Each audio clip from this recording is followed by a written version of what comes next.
Był jednym z najwybitniejszych polskich polityków. Podczas II wojny światowej nie tylko stanął na czele armii, której żołnierze zdobyli Monte Cassino, Anconę i Bolonię, ale również potrafił po męsku postawić się Stalinowi i Churchillowi, a przede wszystkim uratować kilkadziesiąt tysięcy polskich kobiet i dzieci od niechybnej śmierci w sowieckim piekle. Żołnierze go kochali, rywale szanowali, a komuniści szczerze nienawidzili. Jak wyglądała historia generała, którego nazwisko zna każdy Polak? Zapraszamy na kolejny film.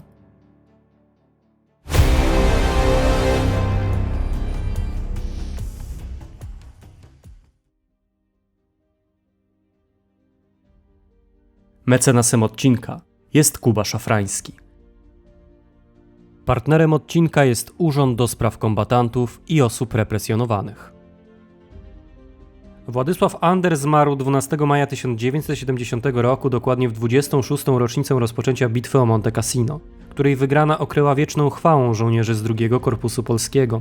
Generał Anders na własne życzenie został pochowany pośród nich, czyli na jednej z najpiękniejszych polskich nekropolii, usytuowanej u stóp górskiego masywu w słonecznej Italii. Przyszły generał przyszedł jednak na świat w zupełnie innym miejscu, mianowicie majątku Krośniewice w powiecie kutnowskim, gdzie jego ojciec Albert pełnił funkcję administratora. Urodzony 11 sierpnia 1892 roku Władysław wychował się w rodzinie wyznającej religię ewangelicko-augsburską o korzeniach niemiecko-szwedzko-węgierskich. Przyszły generał miał 3 młodszych braci. Wszyscy, podobnie jak on sam, wstąpili do Wojska Polskiego, a później służyli pod dowództwem brata. Zanim do tego doszło, Władysław Anders zdobywał doświadczenie na I wojnie światowej, służąc w armii carskiej, gdzie otrzymał wiele odznaczeń, w tym najważniejsze – odznaczenie Świętego Jerzego. Ostatecznie dopuszczono go nawet do kursu organizowanego w murach Akademii Sztabu Generalnego w Petersburgu. Dzięki temu Anders stał się jednym z nielicznych Polaków w rosyjskiej armii mającym wyższe wykształcenie wojskowe. Rewolucja bolszewicka, koniec wojny i niepodległość Polski zakończyła rzecz jasna karierę Andersa w rosyjskim wojsku. Wraz z odzyskaniem niepodległości Polska rozpoczęła walkę o granicę, której bardzo ważnym elementem było zwycięskie powstanie wielkopolskie, w którym niebagatelną rolę odegrał skierowany do Poznania Władysław Anders. Wraz z powstaniem tzw. Wojska Wielkopolskiego dawny carski oficer objął funkcję głównodowodzącego i szefa sztabu dowództwa głównego i walnie przyczynił się do sukcesu poznaniaków w walce z Niemcami. Po udanym powstaniu Andersa skierowano do walki z bolszewicką Rosją. Walczył m.in. pod Berezyną oraz organizował udany wypad na Żłobin nad Dnieprem. Ponadto brał również udział w locie bojowym w charakterze obserwatora i bombardiera. Andersowi nie dane było wziąć jednak udziału w największym przełomie tej wojny, czyli Bitwie Warszawskiej, bowiem 29 lipca został on ciężko ranny, a do czynnej walki powrócił dopiero jesienią 1920 roku. Po zwycięskiej wojnie z bolszewicką Rosją Władysław Anders został wysłany na kurs do Francji, skąd powrócił w 1923 roku, a następnie został awansowany do stopnia pułkownika. Mimo tego, że Anders pozostawał w dobrych stosunkach z Józefem Piłsudskim, podczas przewrotu majowego w 1926 roku opowiedział się po stronie prezydenta i legalnego rządu. Nie spotkało się to jednak z żadną urazą ze strony marszałka, który zdawał sobie sprawę z umiejętności Andersa, a przy okazji nie był, jak widać, aż takim zwolennikiem rewanżyzmu, aczkolwiek w tym sądzie należy zachować daleko posuniętą ostrożność.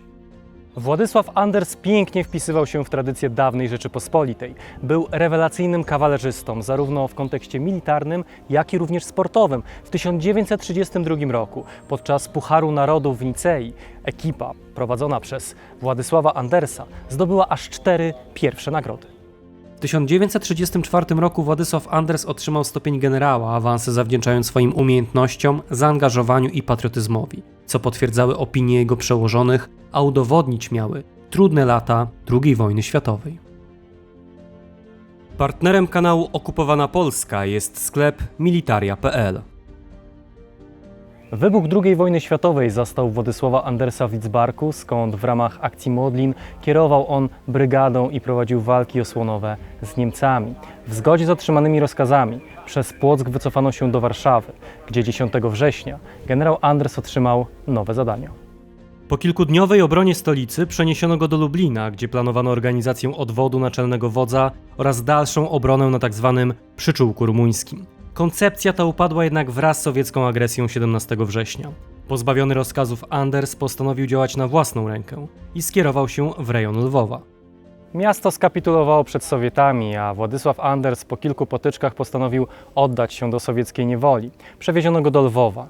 Żołnierze Armii Czerwonej regularnie nakłaniali go do tego, by ten wstąpił do sowieckiego wojska.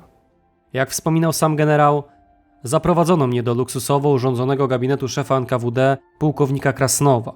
Było tam obecnych co najmniej kilkunastu osobników w mundurach NKWD i po cywilnemu. Oświadczył mi jeden, że jestem aresztowany za najbardziej istotne i groźne przewinienia wobec Związku Sowieckiego, a uratować mnie może tylko zgoda na wstąpienie do Armii Czerwonej i złożenie odpowiedniego podania. Generał rzecz jasna odmówił, za co specjalnie zmieniono mu status z jeńca wojennego na cywilnego, a następnie przetrzymywano w zimnej celi z oknami bez szyb, w której był bity i kopany. Brud, robactwo, brak wody nie tylko do mycia, ale nawet do picia, głodowe racje żywnościowe, wspominał generał. W nocy wpadło kilku NKWDystów, wyciągnęli mnie z łóżka i zaciągnęli do innego bloku.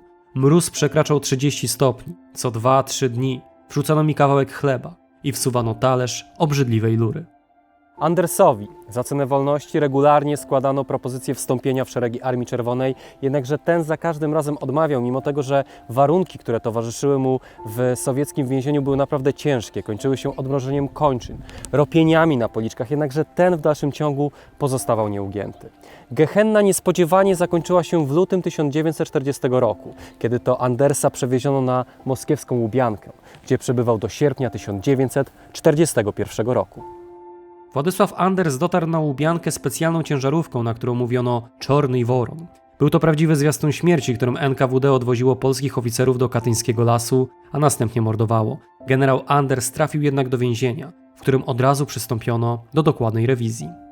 Pobyt na Łubiance przebiegał w miarę spokojnie, w każdym razie Anders nie był już brutalnie przesłuchiwany i warunki, które towarzyszyły mu na Łubiance, były o niebo lepsze aniżeli te panujące w lwowskim więzieniu. Mimo to Anders musiał nauczyć się kilku reguł, które gwarantowały przeżycie i ewentualne wydostanie się z więzienia. Z miejsca nauczono mnie, wspominał Anders, by pamiętać o 3 rzeczach. Po pierwsze, nie bać się, gdy sędzia śledczy będzie mówił, że wszystko wie i że na wszystko ma dowody, bo ich najczęściej nie ma. Po drugie, niczemu nie wierzyć, ponieważ w Rosji sowieckiej nikt nigdy nie mówi prawdy. Po trzecie, na nic nie liczyć, gdyż nieznane są wypadki, by kogoś sprawiedliwie potraktowano i zwolniono z więzienia. Kilkukrotnie przesłuchiwany, Anders nigdy nie dał uwikłać się w grę prowadzoną przez NKWD, które twierdziło, że lepiej rozstrzelać 100 niewinnych, aniżeli pozostawić przy życiu jednego winnego. To swoiste credo NKWD-owskich siepaczy na szczęście nie znalazło zastosowania w przypadku Andersa, który w wyniku zmiany układu sił politycznych został zwolniony z Łubianki latem 1941 roku. 22 czerwca 1941 roku Niemcy przystąpiły do ataku na Związek Sowiecki, rozpoczynając tym samym operację Barbarossa. Dość szybko, bo 30 lipca 1941 roku doszło do ustabilizowania relacji między rządem Rzeczypospolitej a Moskwą, która choć 2 lata wcześniej wspólnie z Hitlerem zaatakowała Rzeczpospolitą, teraz potrzebowała wsparcia, szczególnie ze strony zachodnich aliantów. Na mocy układu Sikorski-Majski podpisano specjalną umowę wojskową, za sprawą której amnestią miano objąć tysiące Polaków znajdujących się w sowieckich więzieniach i łagrach. Umową tą nie można było niestety objąć 20 000 polskich oficerów, którzy już wiosną 1940 roku zostali zamordowani w Katyniu przez funkcjonariuszy NKWD. O tym jednak strona polska nie mogła jeszcze wiedzieć. Z kilkudziesięciu tysięcy jeńców zamierzano sformować oddziały, które stały się filarem tzw.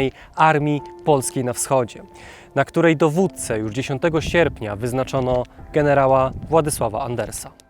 Dalsze sprawy potoczyły się już błyskawicznie, a do wyznaczonych na terenie Kazachstanu punktów zgłaszały się tysiące Polaków, głównie wychudzonych, ale żonnych życia i walki dawnych łagierników. Mimo piętrzących się przeciwności, armię formowano dość szybko, a sam Stalin sugerował, aby wysłać ją na front. Sprzeciwił się temu Anders, mówiąc, że armia musi być kompletna. Dopiero wtedy będzie mogła walczyć. Sytuacja stawała się napięta. Sowieci przystąpili do ograniczania racji żywnościowych dla Polaków, co dotykało nie tylko żołnierzy, ale przede wszystkim kobiety i dzieci, które szukały schronienia w szeregach armii Andersa. Tylko dzięki uporowi Andersa akcją ewakuacyjną udało się objąć nie tylko żołnierzy, ale również cywilów. Wiosną uratowano aż 44 000 osób, w tym 5 000 dzieci. W sierpniu do Iranu ewakuowano 25,5 tysiąca cywilów, dla których zorganizowano specjalne punkty, w tym sierocińce, szkoły i domy opieki. Podobne instytucje staraniem generała Andersa powstawały również na dalszych etapach tej niezwykłej odysei – w Iraku, Palestynie oraz Egipcie. Polakom udało się dostać do tych państw w wyniku pomyślnego zbiegu okoliczności. Gdy pod koniec 1942 roku III Rzesza znajdowała się u szczytu swojej potęgi, w jej bezpośrednim zasięgu znalazł się sowiecki Kaukaz oraz brytyjski Bliski Wschód, w tym przede wszystkim Irak, gdzie znajdowały się bogate złoża ropy naftowej. Brytyjczycy celem obrony tego strategicznego terenu zaproponowali przesunięcie polskich oddziałów na wskazany teren, na co Stalin na szczęście wyraził zgodę, a generał Anders postanowił nie zmarnować tak dogodnej okazji. To właśnie wtedy rozpoczęto ewakuację Polaków do Iraku. Szacuje się, że generał Władysław Anders, niczym polski Mojżesz, przeprowadził do tych terenów około 78 tysięcy żołnierzy i około 35 tysięcy cywilów, co daje nam łączną liczbę blisko 120 tysięcy osób. Na terenie Iraku niezwłocznie przystąpiono do reorganizacji oddziałów, które po połączeniu z obecnymi już na Bliskim Wschodzie Polakami, w tym samodzielną brygadą strzelców karpackich, której żołnierze okryli się chwałą za sprawą obrony Tobruku, skonsolidowały armię polską na wschodzie, z której 21 lipca wyłoniono tzw. II Korpus Polski, nad którym dowództwo objął oczywiście Anders.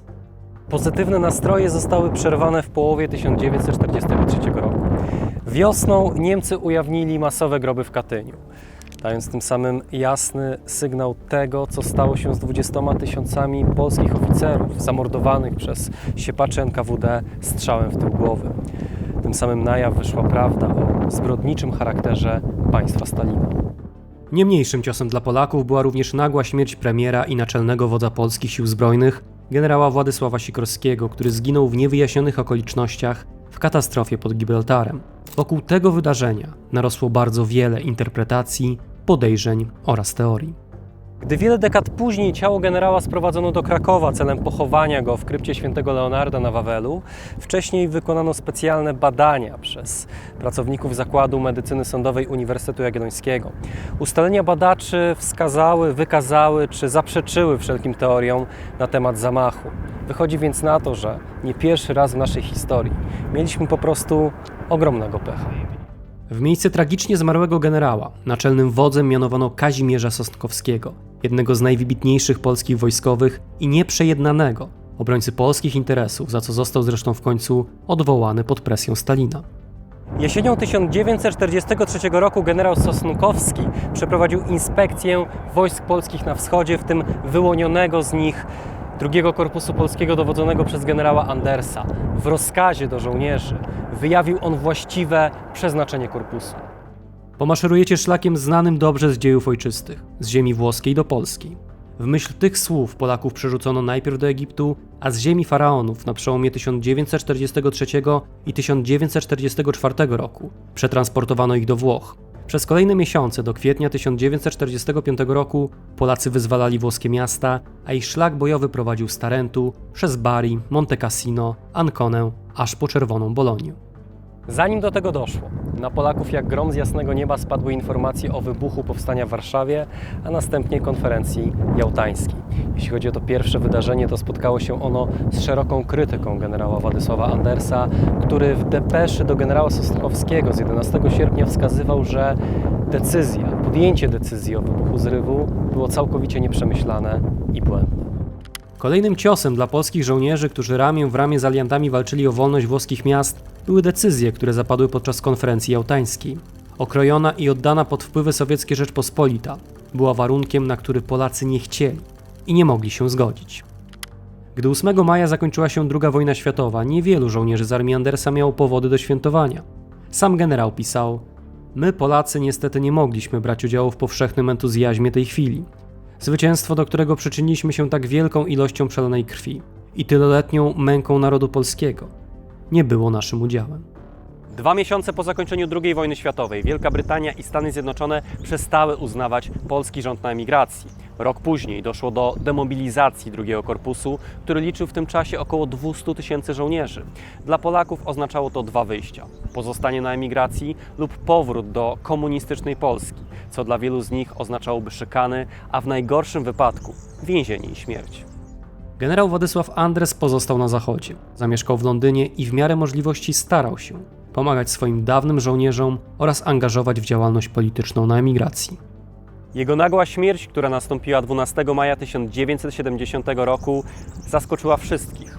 Po ceremonii pogrzebowej w katedrze westminsterskiej samolot RAF-u odwiózł ciało generała do Włoch, gdzie ten, zgodnie ze swoją wolą, spoczął na cmentarzu wojskowym pod Monte Cassino.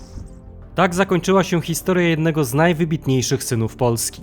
Człowieka, który przeszedł przez piekło sowieckich więzień, wyprowadził tysiące rodaków z nieludzkiej ziemi, a potem poprowadził swoich żołnierzy ku zwycięstwu pod Monte Cassino. Choć generał Władysław Anders nie doczekał wolnej Polski, to właśnie on i jego żołnierze położyli pod nią niezwykle ważne fundamenty. Walczyli nie dla zaszczytów, nie dla politycznych układów i nie dla własnej chwały. Walczyli, ponieważ wierzyli, że Polska ma prawo istnieć jako kraj wolnych ludzi. Dziękuję Państwu za uwagę i do zobaczenia w kolejnym odcinku.